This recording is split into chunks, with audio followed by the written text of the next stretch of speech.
Alright, so this video I am making because while I was changing my valve cover gasket on my 2007 Toyota Camry, I went to remove the ignition coils and the connectors, and as you can see, all the little tabs holding them together broke off. This one happened when I changed my spark plugs. I just used some adhesive to get it together, but I kind of wanted a more long-term fix, so I picked up the replacement connectors, and I think they're only a couple bucks each, but when I was going to change them out, I could not figure out how to get the terminals out of the connector itself. Toyota is known for over-designing things, and it seems like their connectors have fallen along those same lines. So what I'm going to do is I'm going to show you what I found out to do. So I've got a brand new connector here. It's got a nice tab. It's got the locking mechanism. This white thing is a locking mechanism. So I'll just put the camera down real quick and I will show you how to get this apart. Alright, so what you're going to do is you're going to take a small flathead screwdriver, and underneath on the bottom side of the connector there is going to be a little slot. If you put your screwdriver in there and pry it open, you'll get your locking mechanism out. And then, don't know if you can see it, but in there, in each one of these little terminal slots, there is a little tab. So this is what actually holds the terminals into the connector itself. Let me see if I can show you on a bad connector what we're going to be doing with here. You just take off the old locking mechanism, and a lot of times with these older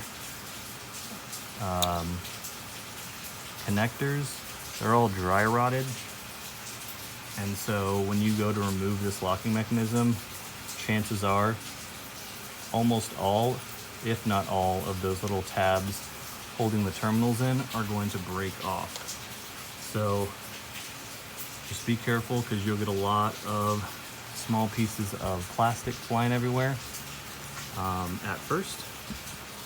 But if you look here, you see that there are little tabs holding these. Let's see if I can do this with one hand. These little tabs right here, they're plastic and they're very brittle if you've had these connectors on your car for a long time. So what you'll do is you'll just stick your screwdriver in there. It'll break.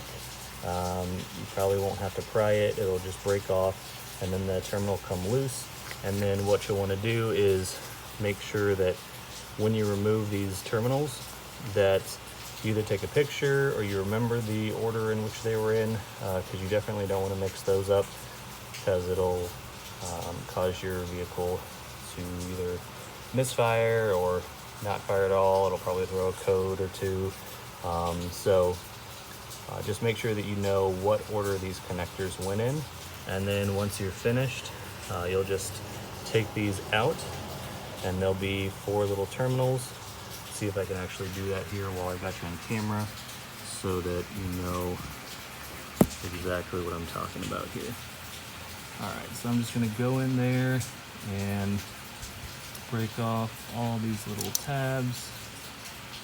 You're trying to pry them open, but you probably won't get them to pry. They're just going to break off like they're doing right now, and that will free up your terminals. Now what I've found sometimes on these is that the bottom portion of this inside part of the connector will actually start to break off in pieces, and so I just take it out so you don't have plastic falling down into your engine bay and possibly melting or getting somewhere you don't want it.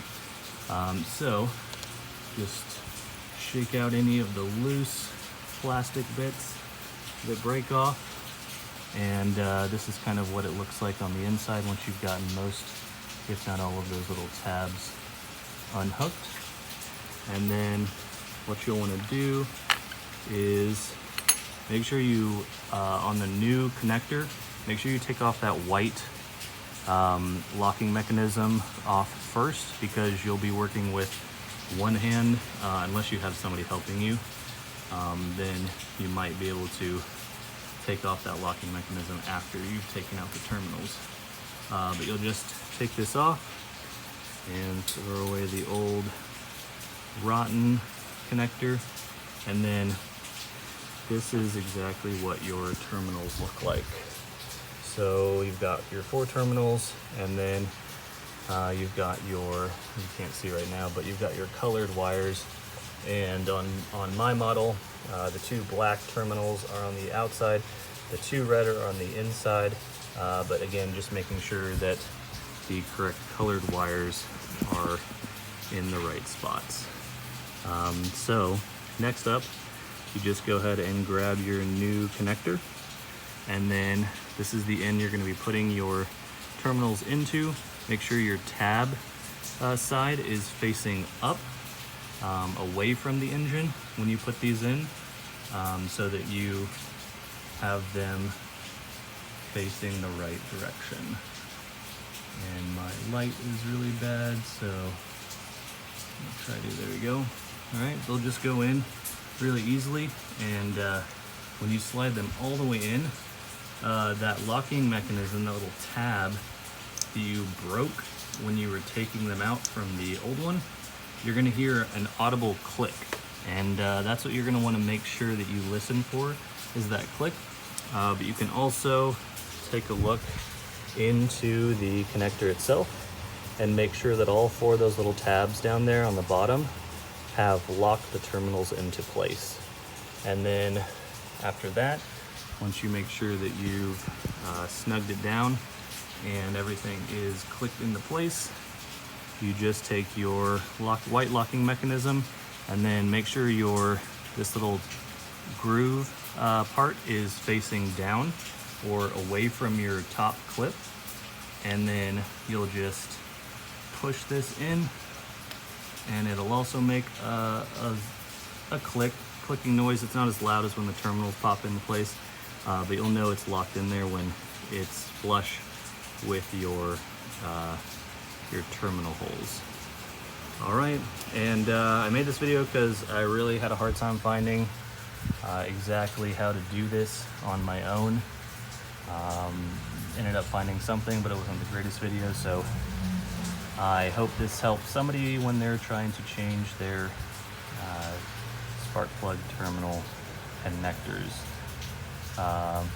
If this was helpful, go ahead and leave a like, leave a non-offensive comment down below if you have any questions, and I would be more than happy to try to answer them. Hope you enjoyed, and have a great rest of your day.